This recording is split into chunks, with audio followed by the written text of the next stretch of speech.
album. But he says it was very important for Dave to play Madison Square Garden, which is his favorite place. And it caused us to push back or push forward the album's release date. A Different Kind of Truth was released at the same time as Adele's album, and therefore we ended up with a number 2 with numbers that would have made us number 1 had it not been Grammy week. Which I thought that was kind of interesting, right? I mean, I don't know. But, like, to me, though, what's the difference? The album goes number 1, number 2. I mean, like, it doesn't really matter. Well, it's bragging rights. You get to say it's a number 1 album. Yeah, I know. And it's kind of like, yeah, we would have had a number 1 album, but, you know, Dave had to play the Garden, so we had to push the album. Yeah, so, I mean, whatever.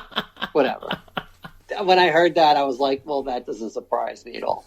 But, you know, there's lots of ego in that band. You know, you got to balance everything. Oh, totally. Now, Trunk asked him about Alex Van Halen, and he said, do you think your Uncle Al will ever play drums again? And he said, he'll always be playing drums. I'm not sure in what capacity, because I can't speak for him. He's doing as well as he could. We talk every day, like I said before, morning and night. But he said he's even more private than my dad. He says, if anything, he'd be the custodian of the vaults and stuff, and I'd be the junior custodian, because Dad felt it was important that both of us carry on the legacy and that everything goes as smoothly as possible. And when Trunk asked him, was your father's wishes made very clear? Like, you know, did he kind of make a decision? He says, yes, it was. And he also said, I guess, that he has his father's whole arsenal of guitars. But one thing he didn't talk about was, he didn't talk about Janie at all, and he didn't talk about, like, 5150, like, what happens to the studio? Like, does he own 5150 now? I can't imagine they're giving that up, especially if they're going to be doing EVH gear and Matt Bruck and all that stuff. And yeah, but I know Janie has not been, like, brought up much. I know a lot of the press focus has been on Val because she's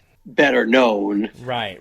But, you know, then again, I guess it sounds like Janie's pretty private too. And really, when you're grieving, do you really want the press looking at you anyway? So the fact she's not brought up much is not necessarily a bad thing. Different people grieve differently. It's tough. You know, people either lost a husband, a brother, a father, a friend. It was cancer. It's a horrible thing to watch somebody go through. So, you know, you just got to give everybody their own space and have them figure it out their own way. He also talked about, on the Today Show, about the single coming out so soon, you know, like after his father's death. He says, and are people going to think that he's taking advantage of the moment? He says, this is an honest tribute to my father. And he talked about obviously not making any money and this and that, but he really did this for Ed. And he says, well, Van Halen is my last name. I'm not trying to be my dad. And that he says that his dad would want him to keep moving forward because he knows that was his wishes. So for sure.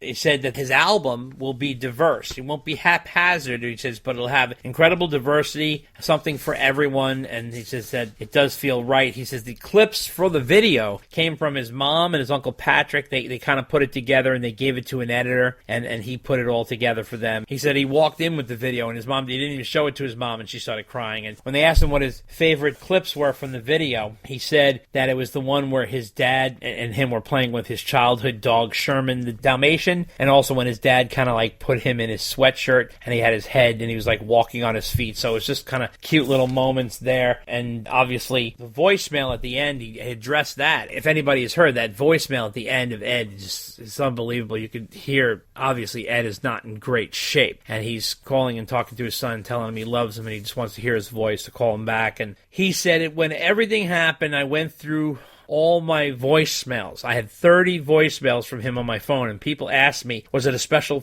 occasion for him to be talking to you like that? There was no special occasion. He was just a loving and caring dad. I knew how proud he was of me and how much he loved me. So that was very sweet, for sure. So out of all of this, you wonder about, like, where's David Lee Roth in all this? So a few people asked him about Roth, and there were some interesting answers here that I wanted to string together here just right at the end. So Kid Chris asked him, do you ever want to just tell Dave to shut up?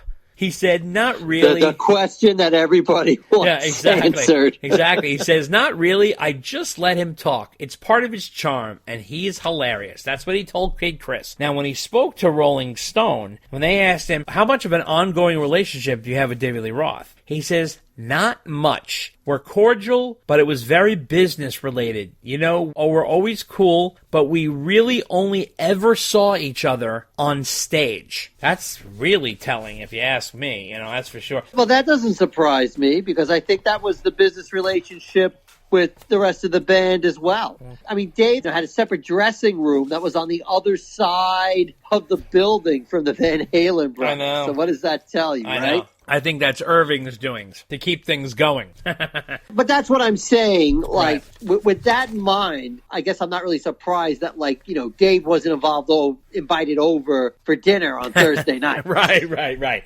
Exactly. Now, also interesting is apparently on the last show that Van Halen ever played, which is that Hollywood Bowl show on the 4th of October, 2015, this was crazy. So apparently one of Dave's pet peeves in concert were beach balls, right? It's so silly. You know how they bounce around a beach ball at a concert, right? So apparently just to drive him crazy. And what he would do is at every show, he'd ask for the beach ball, bring it on stage and pop it. Almost like he was I guess the beach ball Nazi. He was just sort of killing all the fun that people were having with the beach ball. So in order to break his balls, what the tour manager did, this is a story that Wolf told Spin. He said the tour manager came up to his dad and him and says, "We have a surprise for you guys at the end of the show." At the end, when they played Jump, they released 50 beach balls into the crowd to piss Dave off.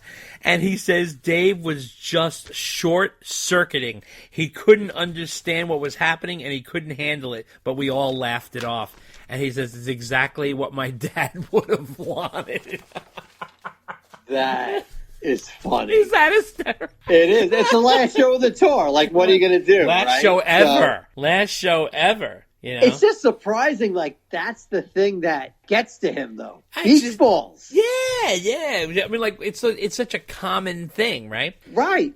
You wonder, why? Yeah, and this is another thing, so I'm just going to end with this, is when they asked him about all the internet trolls, right, he says, "I know specifically where to look for the real shit about me, like the super dedicated diehard Van Halen message boards and stuff." And this is what he told Forbes magazine. And he says, "I even just popped on to look in there, and they're being nice to me. I can't believe it. Even the mean shit is nice to me now," which is kind of funny, I thought, because I know a lot of people. It's true. Is that true? It's so funny, right? It's true. Well, it's listen, true. Good is good, right? I mean, when you put out quality, yes.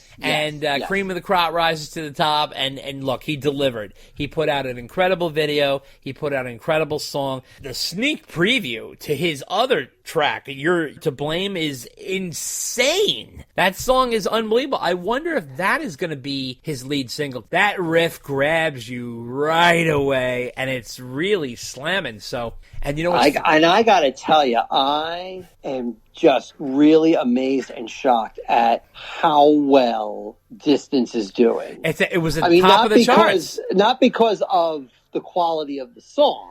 Right. But I'm just really surprised. It was number one on iTunes. Yep.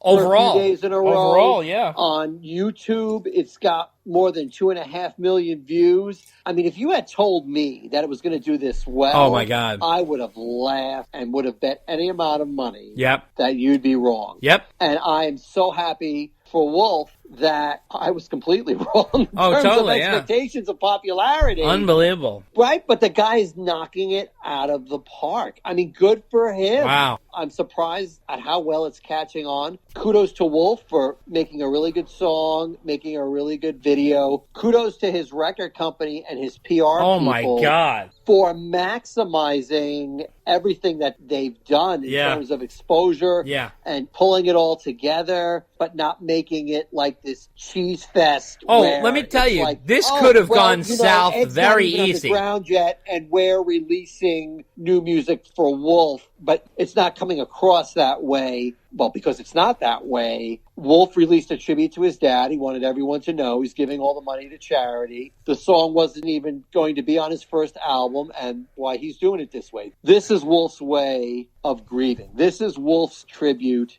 to his dad. Now, the record company isn't dumb. They're obviously going to say, okay, well, that's great, but let's make sure people know who it's by and who you are and that you have an album coming out. And let's talk about this with as many people as we can during the week. Yeah. So it wasn't just like Wolf could have just like slipped it out, not said a thing, and that would have been that. But they really brought it home. And I mean, started with Howard, hit a lot of major markets for radio, sure, and for print and TV, for press. I was going to say written, for internet. Yeah, got Eddie Trunk too. And like you said, like the Stern interview was one kind of interview. The Eddie Trunk interview was a different kind of interview. A lot of the radio and press interviews were kind of similar to one of those two. Right. Like, if you heard the Howard one, you probably heard like 2/3 to 3/4 of whatever else Wolf was going to say. Correct. Mm-hmm. But really, everything was well done and well orchestrated. I'm happy for Wolf in terms of the song. I mean, obviously, he's had a really tough year, more than a year. Yeah. I mean, it's been a tough year for everybody with COVID and everything. Oh, yeah, but this is like beyond. And with his dad's health, now we understand why the album was getting delayed, because, and it's just a reminder of, you just don't know what's going on in other people's lives. You just don't so know. You can't just assume that, like, Wolf is, sitting there twiddling his thumbs, like, No, right? So, shame on us, mea culpa, because we just we didn't realize That's right. that. But it's been... but we were never Wolf haters. We would never... No, I'm not saying we were Wolf haters, but we were certainly like, where's the album? When is this coming out? Right. I mean, yeah. We weren't trashing the guy, but we were kind of like, dude, what are you waiting for? All right, yeah. And now we know what he was waiting for. Like he said, it was either promote my album or spend time with my dad. Right. Or spend time with his dad. Right. So who the hell's going to fault him for that? Of course not. Certainly not. Nobody with a heart. No. To wrap this up, he has a quote here. When Howard said, "What is the game plan for the album?" So, now there's no title for the album either. I personally think they're just going to have a self-title. That's a guess. That's just a guess. But he said here, there's a quote from Wolf. "I've got some ideas up my sleeve. I have a unique way I plan on releasing the album, and I don't want to spoil it, but I think it will be a cool way to stave off the COVID shit until we can all get back together again." So let me tell you, if he had this plan and this executed so well, I'm betting on him for this other plan, because this one was a dead bullseye. So he nailed this one, and my God, within days he nailed it. It was beyond. I've never seen anything like that, especially coming from an unknown entity. And let me tell you something, Dave. AC/DC released a brand new album, their first in 6 years of a reunited, and they got outshined by Mammoth WVH. I mean, everybody's talking about Wolf. It's almost like AC/DC is in the background, which is hysterical because he loves AC/DC, but that's not to slight AC/DC. They put out a great album, but that's not the point. The point is that he really grabbed that spotlight and ran with it, which is incredible. To be honest with you, that video and that song is a public memorial for Eddie Van Halen.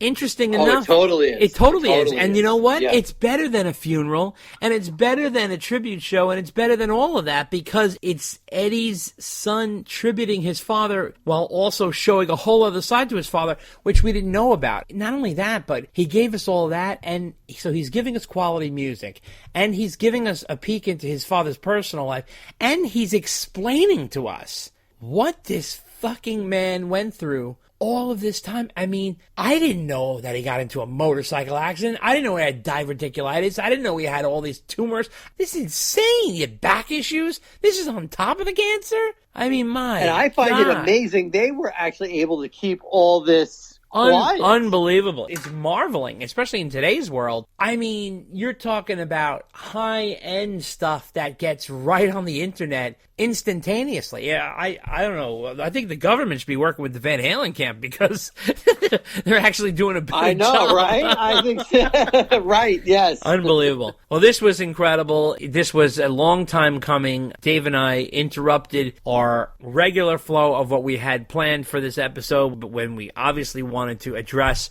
Wolf, and congratulations to him.